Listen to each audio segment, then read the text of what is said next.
Welcome into Off Air with Amy. I'm Amy Wood. Thanks for watching this week. We've got a lot to get to, but I want to talk first about Helene, that hurricane that devastated our region, the heart loss of losing a child, a sister, to a massive tree that crashed through their home.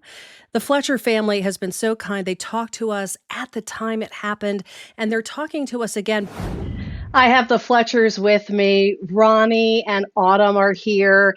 And Anna Maria is going to be blown away from the heavens when she sees what you guys have set up in her memory. Talk a little bit about this concert you're planning. We put this concert together for Anna Maria. Actually, it started by a student from, I was talking to another parent, and I wanted to do something like a candlelight service or something at the high school. But he said that he wouldn't come because he was tired of crying. Oh. And so I started thinking about, something that we could do in her memory, and we kind of put this here together. And it's exciting, right? Because Autumn, you guys are bringing in a bunch of bands. Some of them, I guess, all of them are bands that you guys knew, right? You've gone to together. Yeah. Yes, we actually saw all the bands together. There were some of her all-time favorites. They're coming from all over, and we're very blessed for their support in this. And the cool thing about this, Autumn, is the love you both have for teaching, right? Your sister was an English teacher at high school level. You were a teacher in the same district. And this is all the proceeds are going to go toward a scholarship fund, which I got to believe is a wonderful way to honor her. Yes, it most definitely is. She used to make you be her student, didn't she? She did. She would set up a little chalkboard in the living room and would have me come in and pretend to be the teacher, and I would sit there with my books and she would sit there and teach. And so encouraging others to pursue higher education, maybe teaching, that's a great way to honor her, you guys decided? Most definitely, yes. I know that I have some of her posters that she had in her classroom or in my classroom right now as well. Oh, that's so sweet. I love that. Yeah. Ronnie, talk about what you've been doing, because tell people like where they're going to be going, who's performing, and I know you've been meeting with the venue to set this all up. Yes, where it's going to be at Smoking Butt Heads here in Spartanburg. Which is right on Morgan Square, right? It's right on Morgan Square. Yeah, it's right there in Morgan Square. And it'll be on September the 27th. It'll start at 3 o'clock and go on to about 11 o'clock. We got 5 bands. So it'll be starting out with Mega Wish, and then Little Christian, and then some good friend of ours coming down from Connecticut called Buff Daddy. And then we'll have Levon. They're going to be performing. Wow. And then we'll have Shot Through the Heart. So we got a really good lineup of bands, and they're excited, and we're excited to have them here. Their support has been amazing, and again, we'll kind of know that she'll be there with us, even though she's not physically there. She'll be there with us. Absolutely, in spirit for sure. And Ronnie, you and I are doing a special report that's coming up on the eve before the concert that'll air on Channel 7 that is talking about the year since this. And you talked about how you have had a struggle with music, and apparently, Autumn, you made him a necklace that made a big difference, right? The little picture of your sister. So, Ronnie, you've been wearing that and trying to allow a little music back into your life, right? Yes. She got that for me on Father's Day, so I'll wear it to all the concerts or stuff that we go out to now. So it just feels like she's part of me, and she's still there with us. Yeah, because she also has a necklace that she wears. Yeah, you have. Is it like a heart? Let me see if I can see it. Oh, yeah, that is. Yes, it says her name on it and has her picture. Oh, I love that. So you both have a little special something with you when you go. And you guys, you were a trio of concert maniacs. I mean, the pictures, you guys were just constantly with Def Leppard and all these other bands. Yeah, that's always been our passion. That's what we all enjoyed doing together. And it was just always our out to enjoy and have fun. Yes. It was something we always would plan for and have it done. And one of the bands that's going to be playing there that night, Shot Through the Heart, they've been a big influence on helping me get back out and listen to music also. There's been a lot of sweet things though, like bands that have been reaching out to you guys to support you. Yeah, they most definitely have been very supportive, and we've been so blessed, just how many have come together to just send us messages and send us just little words of encouragement as well. All the members from Brett Michaels, they've been real good and reaching Yeah. out and talking to us and just So helping us through this. it's so good to have friends all over the place that get you, right? And that understand Yeah. when to reach out and when to help out. The tickets are $25, but think about, I mean, you're Yeah. talking 3 to 11. That is a lot of live music for 25 bucks. Yes. Mhm. It's going to be a fun day, fun filled day that I know Anna Maria can look down on and be very proud of. Yes. It's a $25 ticket. Just go to Smoking Butt Heads BBQ website and you can get all the information you need. When we come back, so many of us are struggling to talk to people from different generations. You know, boomers trying to talk to Gen Alpha. It's so fascinating to figure out how to do that in the workplace, and I'm bringing in an expert next.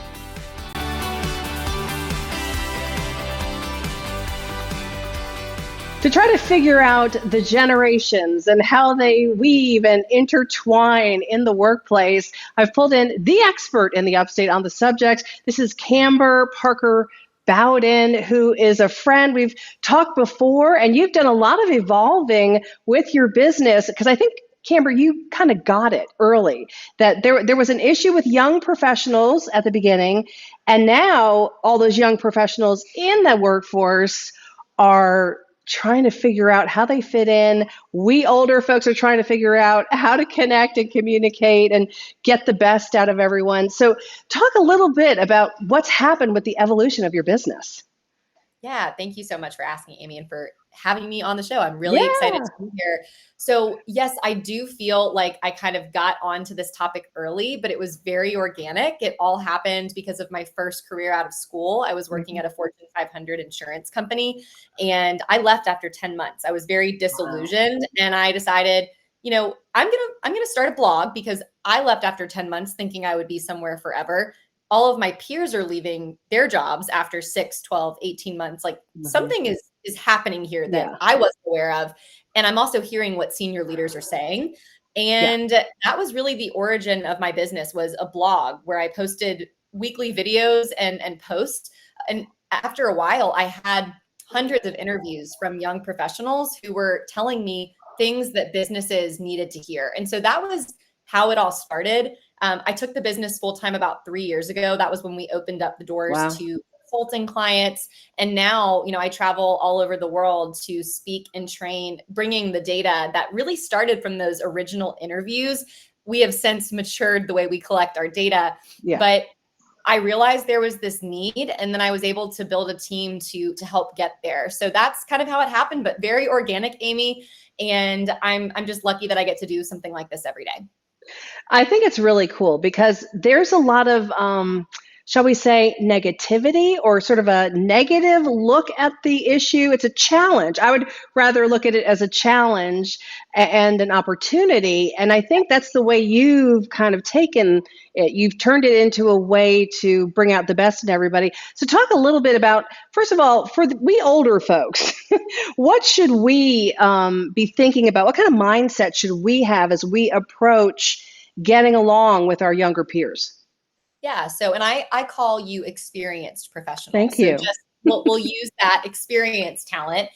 What I would tell you, so my original focus when I started this business about 8 years ago was on young professionals. That was literally the name of our Sure. business, was Yo Pro No. And it was cute when I labeled it that, right out of college, but we evolved. We grew up as a business. And so in March of this year, we rebranded to Generational Performance Yeah. Solutions, or GPS, to help organizations navigate generational dynamics in the workplace. So we've used that GPS navigation pun a lot. But going back to your question, how should they be viewing this? Instead of saying, oh, this Gen Zer who's coming up in the workplace, they don't know how to work hard, they can't think critically. Ask yourself, what are their strengths? What are they good at? How are Mhm. they motivated? How do they want to be communicated with? That's your answer. And Yeah. what we learned by only focusing on young talent in those early years was Mhm. that this is a two-way street. It cannot just be leaders figuring out what the deal is with young talent. Young talent also needs to be trained on how to better connect with senior leaders. So that's actually what we've developed with Okay. our proprietary process, the talent impact process. It is not how do leaders better connect with young talent? How do we make them happy? It is how do we all work more cohesively in the workplace? And we have solutions to do that. And really, Amy, the answer is, and the solution is looking at generational data to help understand trends. And then from there, you're much better equipped to make smarter decisions about how to drive performance in your workplace. So what do we need to understand? Like, what are we missing? The first thing is that you need to understand how your people are motivated. If you don't understand that, you will not be in a good position. You're not going to be able to drive performance.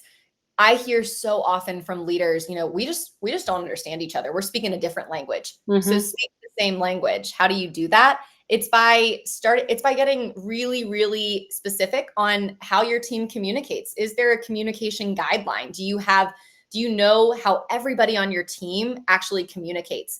Are you communicating solely to your Gen Zers by email?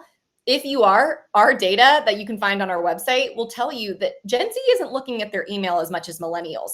So let's think differently. Let's get outside of our comfort zones, because as leaders, it's not that your people don't want to work hard. It's that you might not be communicating with them in the best way. And you also might not know how they're motivated. Gotcha. Interesting. So also there's age differences, there's cultural sort of Yes. differences, right? And there's also just experiential differences. Like these are folks, like you've said, who have grown up with the digital space and with texting, and there's just so many ways of being in their life that were just part of the way they grew up that we didn't have. So we don't, that's not our go-to mode, as you point out. But are there even more cultural differences in terms of like expectation? For example, I grew up in the early days of journalism, and it was like a drop dead, sacrifice your whole life kind of job where you gave up everything. Like there was no such thing as work-life balance. And I feel like my peers coming into the business now are more focused on work-life balance and things like that, which I kind of admire, because I kind of wish I'd asked for more of that back in the day. I mean, I think I would have been a happier human, younger, had I gotten those sort of balances in place. Is that the kind of cultural thing we're talking about, where there are different expectations, different standards than what some of us are used to? Yeah. So the best answer for that, there's a lot of different ways I could take my answer, but the best answer I would say is when you look at every age group in the workplace today, and there's 4 generations, but Gen Alpha is very, very close behind Gen Z. So they will be in our workforces in the next 5 years. Right. And that's going to be really interesting, because that's going to be the first generation that doesn't know a world without generative AI. So we can have another segment on that when they come. But Yeah. in terms of expectations across the current generations in the workplace, most people want the same things. They want to be able to live, right? They want to be able to make a living. Right. They want to do something fulfilling. They want to probably please their bosses, their managers. They want to, check off the boxes. People just have different ways of getting there. And so when you look at generations, it's really important to think of stages of life and those career arcs. For example, Gen X generation, that is the 1965 to 1980 birth years. Gen X right now, they are caring for likely their children and aging parents. That impact in that career arc life stage is very different from Gen Z, who are the youngest in the workforce today. They go up from 14 to 28 years old. They're in a very different stage of life. They might have kids, but they also might have a pet or nothing.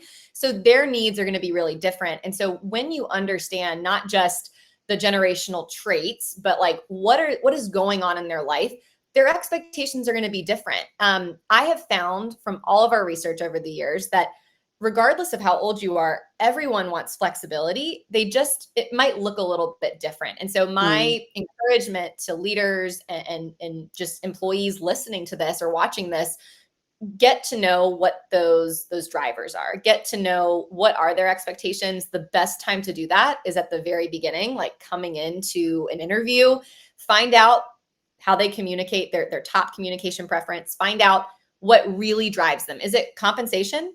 That's okay, but just be really clear on that, because what we're finding is younger workers, compensation is the number one driver to get into a role in the recruiting spot.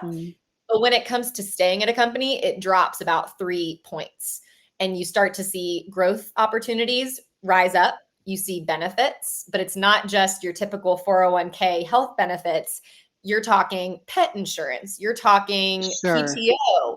And so you just have to, that's the value of generational data. And the last thing I'll say is, when we look at generational data, it is not about understanding each and individual person. Generational data helps you understand trends. It does not help you understand the person. So that is where the human element of a manager and a leadership team really comes into play. How highly valued is being known as an individual to the younger generations coming up? Super important. I think we're really at an interesting point in the workplace today in 2025. We have a lot of uncertainty. And even before the AI rise that we've seen over the last few years, a lot of younger employees, let's say under the age of 35, already lacked trust in organizations that they work with. And so what we're seeing is companies really need to make sure their values are clear. They need to live out those values and really lean on the managers who are the ones touching the day-to-day and get to know your people. Because once again, you might see my data and it tells you that Gen Z they're digital natives. But I've talked to a lot of Gen Zers who say, oh yeah, like I've had to like stop. Like I have a flip phone. Like people have done that. And then you have baby boomers who, a lot of them are aging out of the workforce. But a lot of them, when I'm in a keynote, they'll come up to me after and they'll say, Kamber, I text more than my 28-year-old coworker. And so there's always, so you can't discount them. So there's always like outliers in every group, right, that are doing different stuff or more into something. I'm into tech and social media more than probably the average person in my generation. Let's talk about your book, because you've got a book that is, I guess it's, by the time this gets online for folks, I think the pre-order period will be over, but they'll be able to get the book. And I think you unboxed the book today, right? You have it with you, don't you? I did. I do have it with me. It is here, The Generational Advantage, How to Lead, Communicate, and Drive Performance Across Generations. Is this your first book? This is my first book. I wrote an ebook many years ago, but it was like a tiny little ebook. And so this is my first published book. Congratulations. So let's talk about, if I buy that book, what am I going to get out of it? Because I know a lot of people, managers, and even workers want to understand each other, want to be a better coworker. What can we get out of this book? Yeah, so it is a very, very practical application book. Like, my goal with this is for anybody to leave feeling like I have some really solid action steps. So it is all about our talent impact process. So again, it's our program that we work with organizations to help them enhance their multi-generational workforce. So how do you drive productivity, purpose, and performance?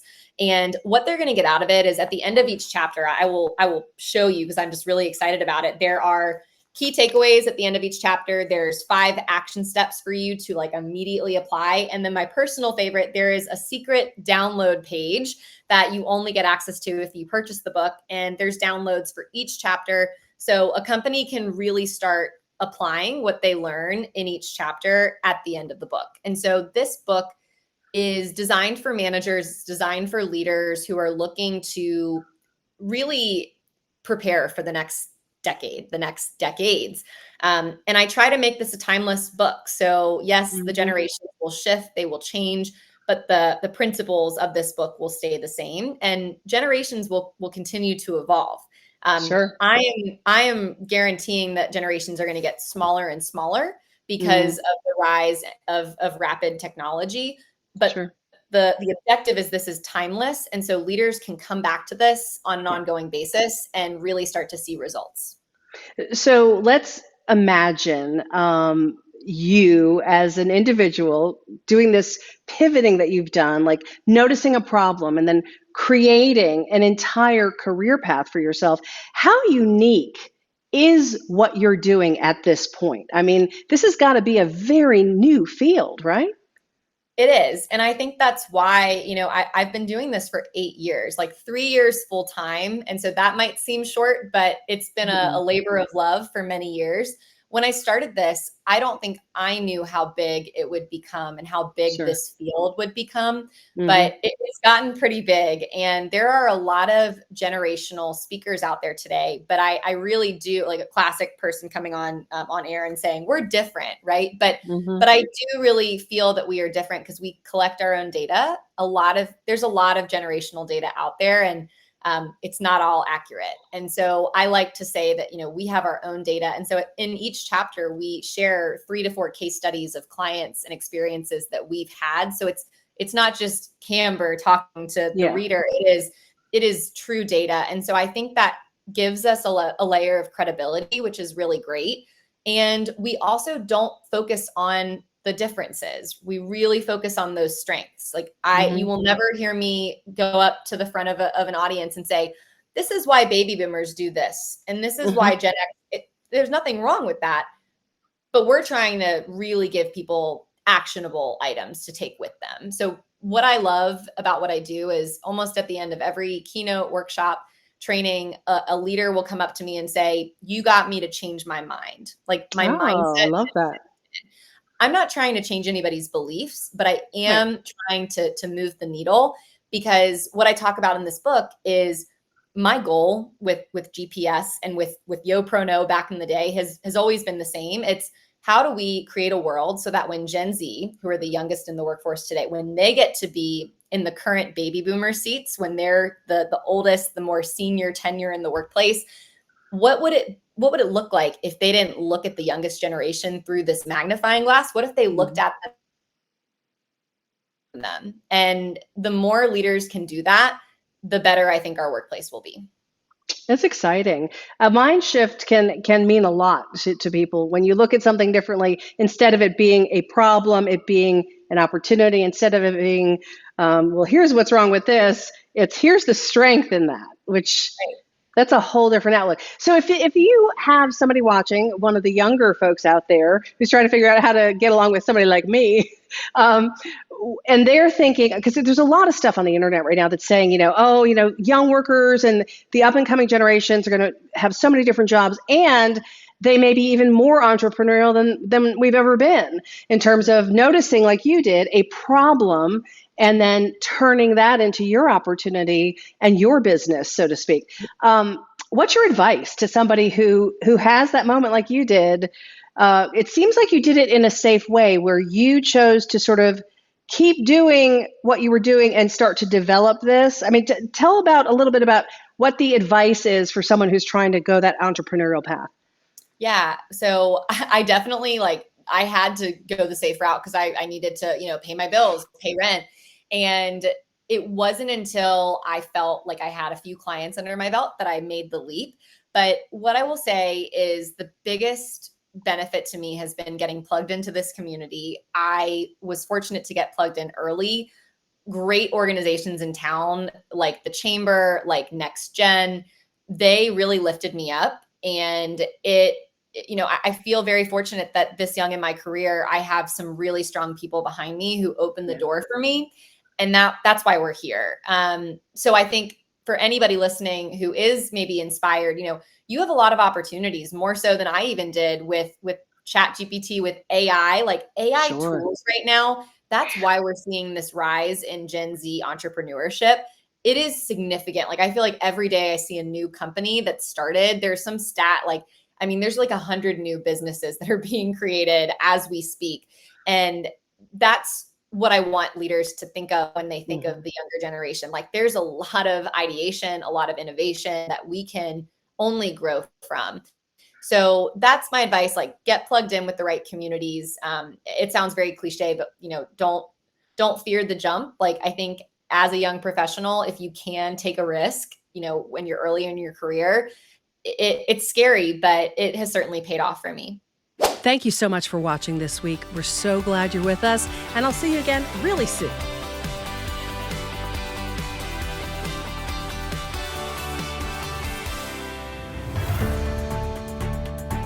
There's something comforting about experience.